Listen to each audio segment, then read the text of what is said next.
C'est l'heure de vous informer, il est 19 h à Kinshasa, 1 heure de plus à Lubumbashi. Mesdames et messieurs, bonsoir et bienvenue dans cette grande édition du journal sur Mondico Télévision. Tout de suite, le sommaire.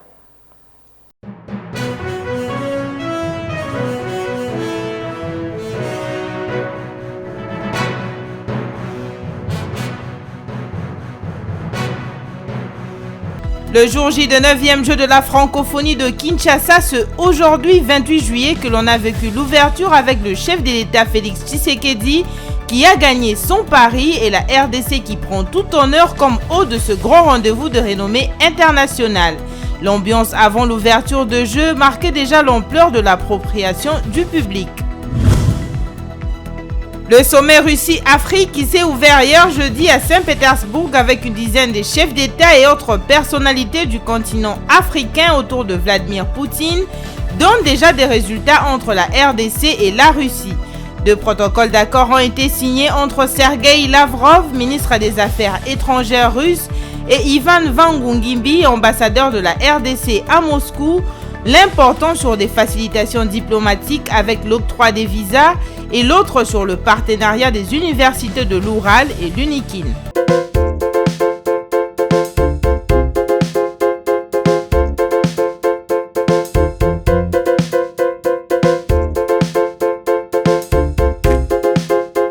Bonsoir. Comme vous le savez, le jour J de 9e jeu de la francophonie de Kinshasa, c'est aujourd'hui 28 juillet 2023 au stade de Martyrs où des milliers de Congolais ont afflué pour vivre la cérémonie d'ouverture. En attendant l'arrivée du chef de l'État Félix Antoine Tshisekedi qui a gagné son pari, l'ambiance avant l'ouverture de jeu marquait déjà l'ampleur de l'appropriation du public. Suivez un extrait de l'engouement en début d'après-midi. Valablement la francophonie sur le continent africain. Ça c'est clair et je vous le disais notamment avec une équipe d'athlètes et des footballeurs également de haut niveau. L'île Maurice bien sûr, l'île Maurice, cette île de l'océan Indien également représentée dans la francophonie avec pratiquement 1 million de locuteurs, de gens qui parlent français.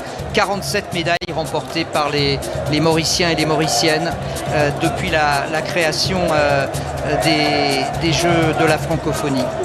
Notamment les frères Joseph qui avaient gagné le concours culturel de danse. C'était à Abidjan il y a maintenant 6 ans. Eh bien, ils sont là en culture, également en sport, avec les 9 disciplines qu'on a. On peut toujours rappeler à ce qu'il y aura l'athlétisme, le sport, le judo, le cyclisme, le football, le basketball, le féminin. Et ces nations qui sont en train de défiler vont compétir dans les 11 concours culturels et dans les 9 disciplines sportives. Exactement, donc un programme très, très chargé, très nourri dont nous vous rendrons compte bien sûr de la manière la plus complète possible. Ça c'est le drapeau mauricien. Il y a une grosse ambiance ce soir au Stade des Martyrs et on n'en est qu'aux prémices bien sûr, qu'au défilé des délégations. On a une pensée bien sûr pour le Niger qui actuellement vit des heures extrêmement troublées puisqu'il y a eu un coup d'État il y a maintenant 2 jours. Le président Mohamed Bazoum a été renversé, l'armée a pris le pouvoir. C'est un peu encore assez trouble ce qui se passe actuellement au Niger, mais la délégation est là, bien sûr, pour essayer de penser à autre chose, surtout, et surtout aussi à recevoir la solidarité de la part des autres nations francophones. Comme je l'ai annoncé dans le sommet Russie-Afrique qui s'est ouvert hier jeudi 27 juillet à Saint-Pétersbourg en Russie est une occasion de savoir quels pays africains, contre l'avis des Européens et des Américains, continuent d'accorder leur confiance à Vladimir Poutine en conflit direct avec les États-Unis d'Amérique et l'Union européenne. Ce sommet de 2 jours est une ouverture pour plusieurs pays du continent de réorienter leur politique économique et stratégique. La RDC y est représentée par les ministres de la Défense et de la Justice. Suivez ce reportage de nos confrères de TV5. Accueille en grande pompe des délégations africaines sur le tarmac de l'aéroport de Saint-Pétersbourg. Poignée de main ferme, sourire de circonstance, Vladimir Poutine lance son opération séduction et tient d'emblée à rassurer ses hôtes 10 jours après le retrait de la Russie de l'accord céréalier en mer Noire. Dans les 3-4 mois qui viennent, nous serons en mesure d'assurer des livraisons gratuites de 25 à 50 000 tonnes de céréales au Burkina Faso, au Zimbabwe, au Mali, à la Somalie, à la République centrafricaine et à l'Érythrée. Apaiser les inquiétudes des pays africains et effacer l'image d'un chef d'État isolé sur la scène internationale depuis l'invasion de l'Ukraine. Au cours de la première journée de ce sommet, Vladimir Poutine a affirmé vouloir renforcer la coopération entre la Russie et le continent africain, en poursuivant notamment les investissements dans le nucléaire, l'exploration minière ou celle des hydrocarbures. Le coup de force au Niger était aussi au programme. Depuis l'ancienne capitale impériale russe, Moscou et le président des Comores, actuellement à la tête de l'Union africaine, ont conjointement appelé à un retour au calme. Je m'associe à l'Union africaine au communiqué sorti par la communauté africaine pour condamner ce qui s'est passé au Niger et recommander le rétablissement de l'ordre constitutionnel et la libération du président Bazoum et sa famille. Pourtant, la photo de famille rêvée par le maître du Kremlin est loin d'être complète. Cette année, seuls 17 chefs d'État ont fait le déplacement, contre 45 lors de la première édition de l'événement, organisé à Sotchi en 2019. Toujours dans le même chapitre, signature le jeudi 27 juillet 2023 à Saint-Pétersbourg en Russie d'un accord d'exemption des visas pour les Congolais se rendant en Russie et réciproquement. Cette signature qui concerne les détenteurs de passeports de service a été signée en marge du deuxième sommet Russie-Afrique. C'est l'ambassadeur de la RDC, Yvonne Wangongimbi, qui a signé cet important document au nom du vice-premier ministre, ministre des Affaires étrangères, qui lui a donné mandat pour le faire avec le ministre des Affaires étrangères russe, Sergueï Lavrov. Il a aussi signé un autre accord de partenariat entre l'Université de Kinshasa et l'Université fédérale de l'Oural en Russie. Suivez le propos de l'ambassadeur Ivan. Aujourd'hui, le protocole d'accord qu'on a signé consiste à une exemption réciproque des visas pour les détenteurs des passeports diplomatiques et des passeports de service. Ça signifie que dans les semaines et les mois qui vont venir, les Congolais, tout comme les Russes qui sont détenteurs des passeports de service et des passeports diplomatiques, ne seront plus astreints au visa. Ils peuvent voyager pour le court séjour sans visa entre les deux pays. Ça faisait un bon moment qu'il y avait des tractations entre un certain nombre d'universités russes et les universités congolaises. Vous savez, moi-même, je suis enseignant à l'université de Kinshasa, donc même les amis m'attendent un peu au tournant sur les gains possibles en matière de coopération interuniversitaire. Là, on vient justement de signer un protocole d'accord entre l'université de Kinshasa et l'université fédérale de l'Oural.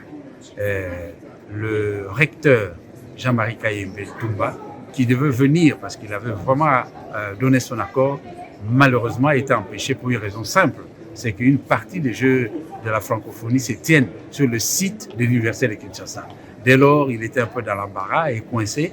L'agenda ne lui permettant pas de venir, il m'a donné le plein pouvoir pour pouvoir, en son nom et pour son compte, signer ce protocole d'accord entre les deux universités. Situation sécuritaire, on en parle dans ce journal.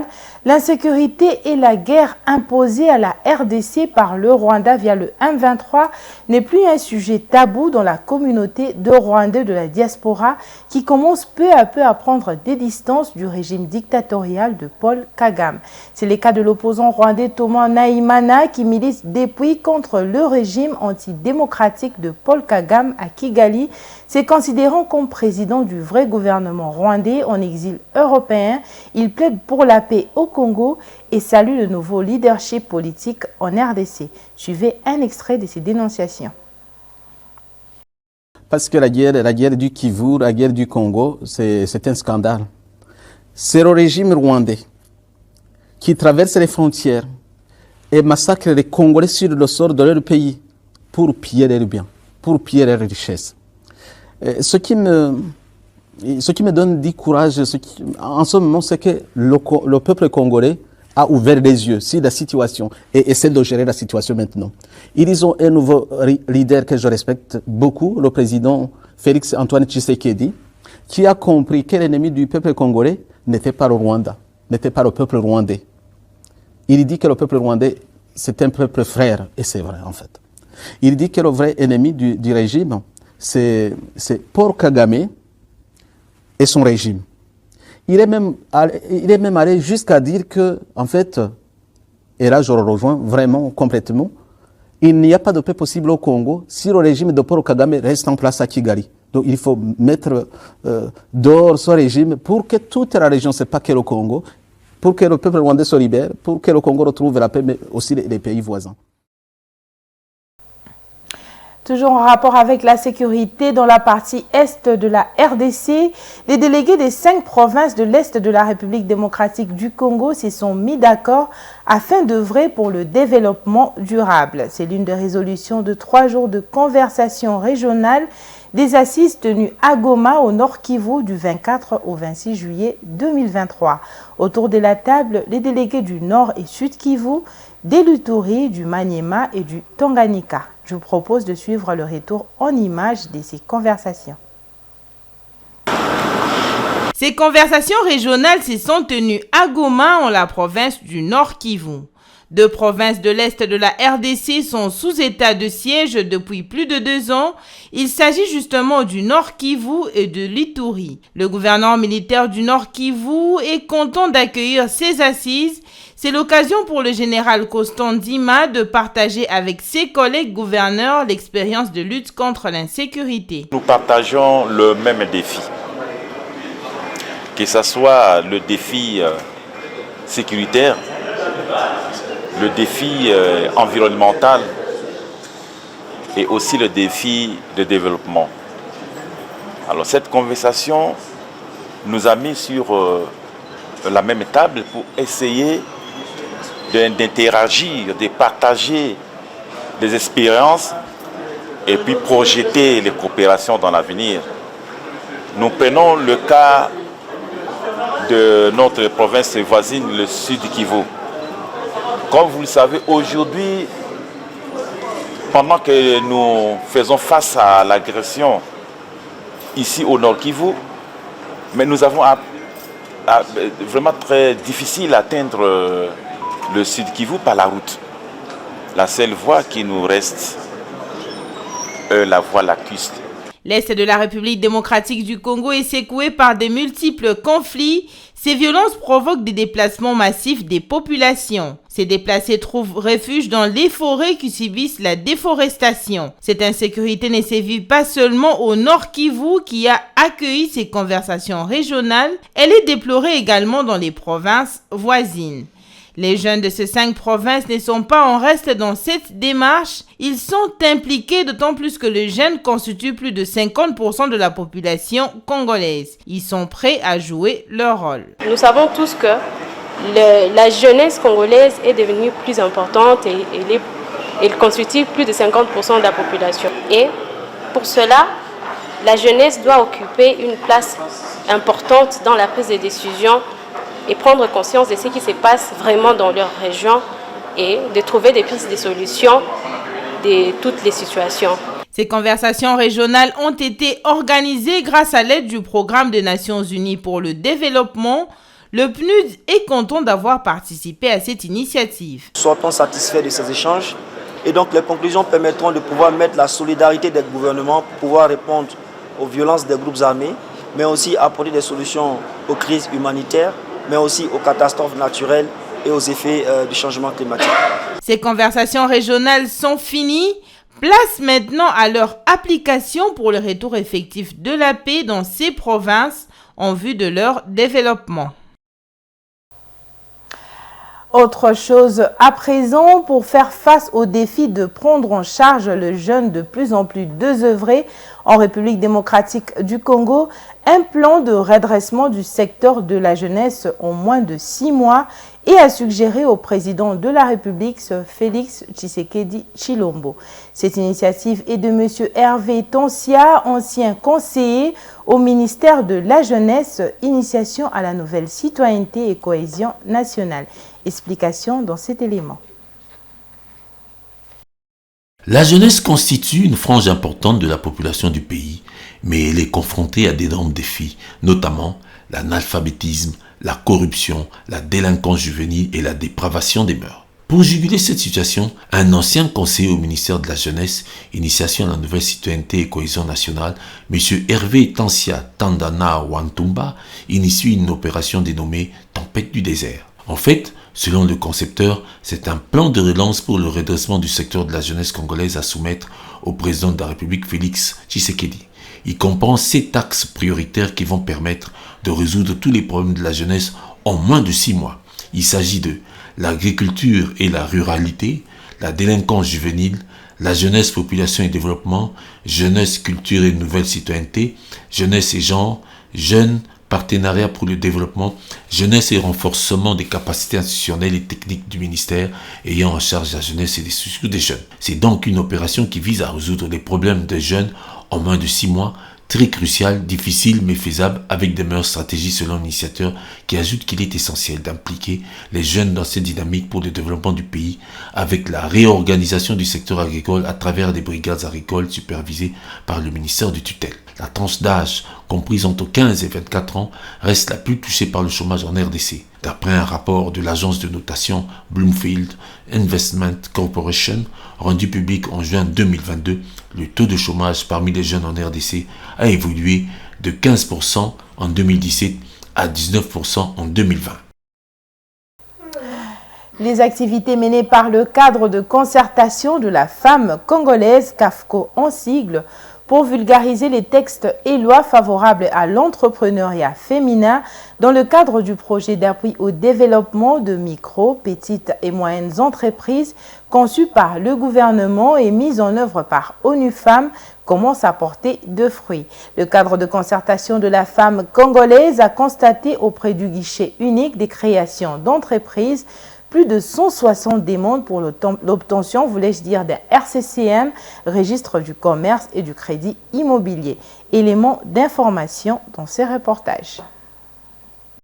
Le point focal du cadre de concertation de la femme congolaise, CAFCO, plateforme de la société civile, a affirmé qu'un réel engouement est constaté auprès du guichet unique de création d'entreprises, GUS, avec la réception de plus de 161 demandes pour l'obtention du document RCCM, cela par des femmes commerçantes qui ont décidé de quitter l'informel grâce à la vulgarisation des lois sur l'entrepreneuriat féminin lancée par le CAFCO.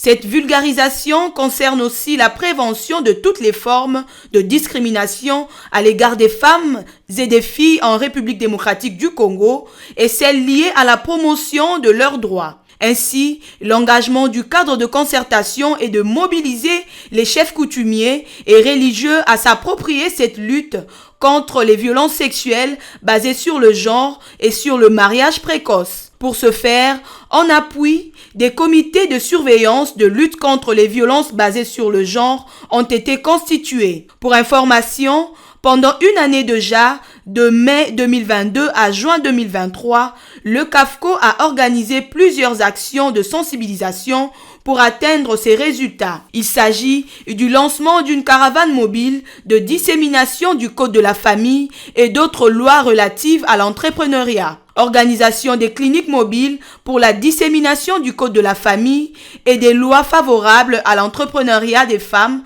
en vue de bâtir avec elles des solutions aux contraintes spécifiques qu'elles rencontrent dans le développement de leurs activités entrepreneuriales, bâtir le partenariat avec les femmes rurales et les alliances communautaires pour l'entrepreneuriat des femmes, ACEF pour la dissémination du Code de la famille et d'autres lois. Renforcer des capacités des leaders traditionnels et religieux pour la conduite d'une série de causeries éducatives pour la dissémination du Code de la famille. Sensibilisation des femmes, des filles, des hommes et des garçons à travers la diffusion de la pièce théâtrale Bongo Tetika sur toutes les formes de discrimination contre les femmes. Dans le reste de l'actualité, cérémonie similaire des remises et reprises à l'Office national du tourisme, ONT en sigle, la nouvelle équipe entrante a promis de tout faire pour élever à un niveau supérieur les secteurs du tourisme en République démocratique du Congo. Suivez ce reportage de Laetitia Ounlalou.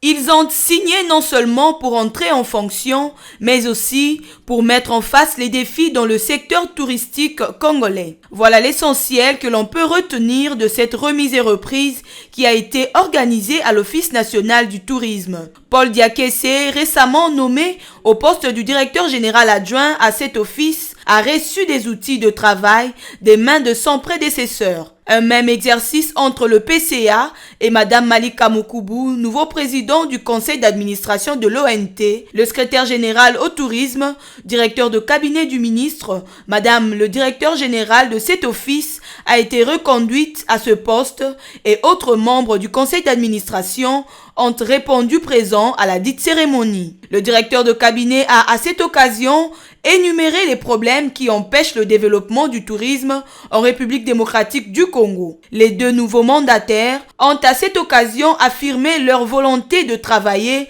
pour relancer le secteur touristique. Un tel défi commence par la prise de conscience de notre devoir de travailler en équipe soudée, solidaire et dépositaire du devoir de la mission. J'aimerais rassurer Madame DCA et Madame DG de ma collaboration. Je ne suis pas sur un terrain conquis. L'expérience de Madame DG, je m'y accrocherai. Je profite de l'occasion pour remercier le chef de l'État qui, une fois de plus, a renouvelé sa confiance à ma modeste personne. Désormais, avec des nouvelles figures à l'Office national du tourisme, les marques sont posées pour redynamiser le secteur touristique congolais. Inauguration des installations hygiéniques publiques au quartier Boulambemba dans la commune de Ngaba par le bourgmestre de cette juridiction, Aimé Francis Lolinga. C'était le jeudi 27 juillet 2023. Cette initiative a été initiée par le président Papi Fingui, président de la fondation Force des Dieux. C'est là dans le but d'aider les habitants et les riverains du marché Rond-Point Ngaba à prendre soin de l'environnement pour leur santé. Cette action salutaire vise à accompagner le premier citoyen de la ville, à savoir le gouverneur Jean-Tiningo Bilambaka, dans sa vision de l'opération Kinshasa Bopeto. Rose Kindela et Vite Mpanzo nous en parlent. Pour leur volonté et détermination d'accompagner le gouverneur de la ville de Kinshasa, Jean-Tiningo Bilambaka, afin de réaliser la vision du chef de l'État, Félix-Antoine Tshisekedi Tshilombo, à rendre salubre la ville de Kinshasa dans les différents coins de la capitale, le bourgmestre de la commune de Ngaba, Aimé Francis Lolinga, a inauguré le jeudi 27 juillet 2023 des installations hygiéniques publiques au quartier Boulambemba, en sa juridiction administrative. Le chef de la commune de Ngaba était accompagné de toute son équipe et des membres de la fondation Force de Dieu. Cette initiative de penser aux habitants de ce coin de la commune de Ngaba pour leur hygiène sanitaire est une initiative du président fondateur de la fondation Force de Dieu qui a amélioré ce coin qui était un siège des immondices à un endroit salubre pour que la population ne souffre plus pour les besoins. Après plusieurs discours au cours de cette cérémonie, le patron de la commune de Ngaba, Aimé Francis Lolinga, a procédé à la coupure et visite des toilettes et douches publiques au quartier Boulambemba. Le bourgmestre de cette juridiction n'a pas manqué les mots. C'est une œuvre caritative qui a été faite pour les habitants et même pour les usagers de Rond-Point Ngaba, qui peuvent aujourd'hui avoir un lieu d'aisance. En tout cas, c'est vraiment un grand plaisir aujourd'hui d'être là et de pouvoir inaugurer pour une première fois un lieu aussi bien fait et vraiment qui répond à un besoin de la population. Le suivi sera d'abord fait par la population du quartier Boulambemba et le chef de quartier est là pour faire ça. Mais les initiateurs, je ne pense pas qu'ils ont fait ça pour laisser ça à l'abandon. Donc il y aura un suivi de tous, même de moi. Moi-même, personnellement, j'aurai un œil dessus. Je ne suis pas venu inaugurer quelque chose pour que dans 3 mois, ça n'existe plus. Un participant à cette manifestation, membre de la Fondation Force de Dieu, Talif Guimena, s'est exprimé. Nous remercions aussi les bourgmestres de nous avoir honorés par son implication, parce qu'il y a eu beaucoup de choses, il y a eu de grands conjoncts pour que cette œuvre ne soit pas réalisée, mais Dieu est fort et il est le Tout-Puissant, raison pour laquelle aujourd'hui nous voyons la présence du bourgmestre pour nous honorer. C'est une grande autorité communale et nous sommes satisfaits de sa présence. Comme il a martelé, aussi bien que nous devons observer et veiller de près pour que cet édifice ne soit pas immorné. Donc ça doit durer et garder sa belle robe, comme vous le voyez. Rappelons que ces œuvres font partie des œuvres de l'opération Kinshasa Bopeto dans la commune de Ngaba et il s'y est de signaler aux utilisateurs de ces toilettes et douches publiques de bien s'approprier car la santé n'a pas de prix.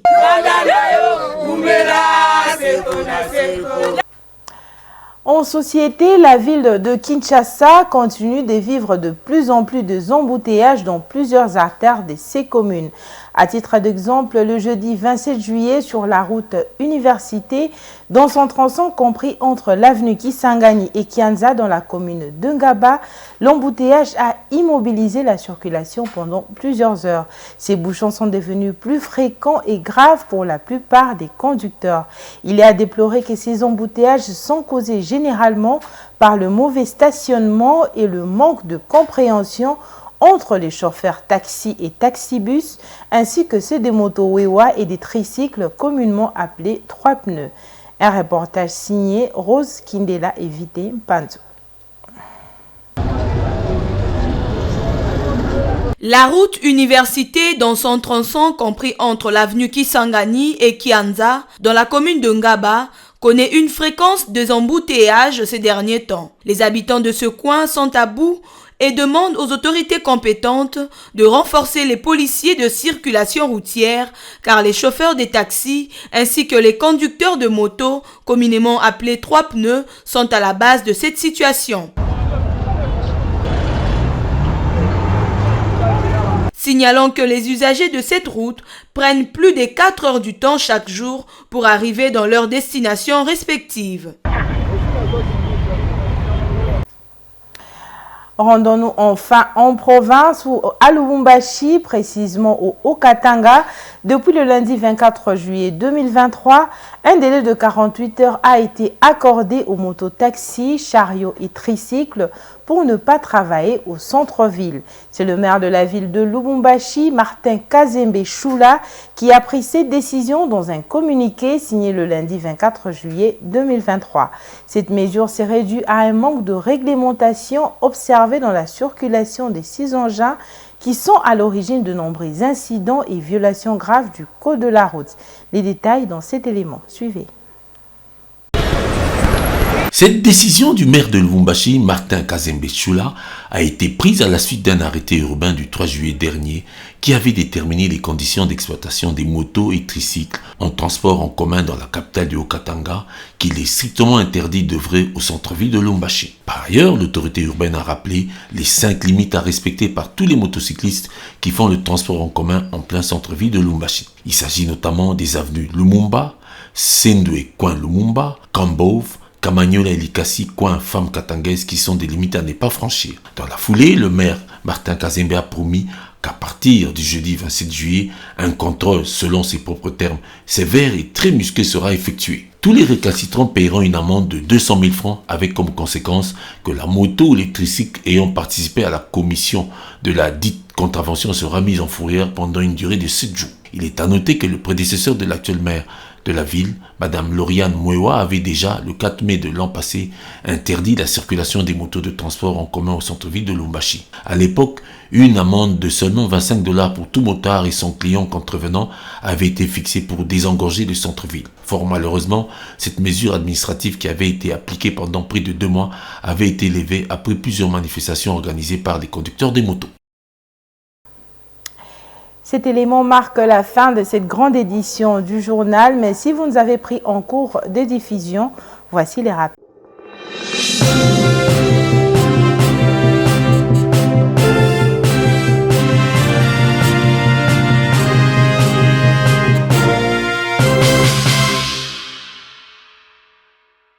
Le 9e jeu de la francophonie de Kinshasa, ce aujourd'hui 28 juillet que l'on a vécu l'ouverture avec le chef de l'État Félix Tshisekedi qui a gagné son pari et la RDC qui prend tout honneur comme hôte de ce grand rendez-vous de renommée internationale.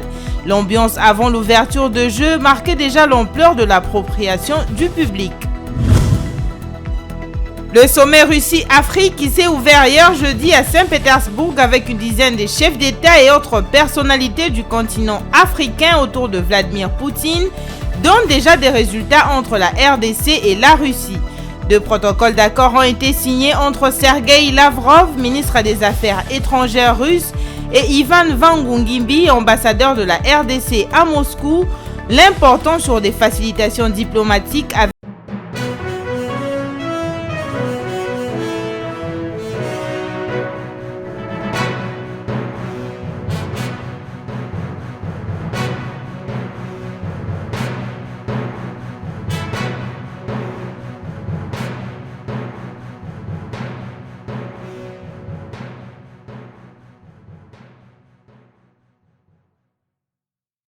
une pensée en écrit. Bonsoir chez vous.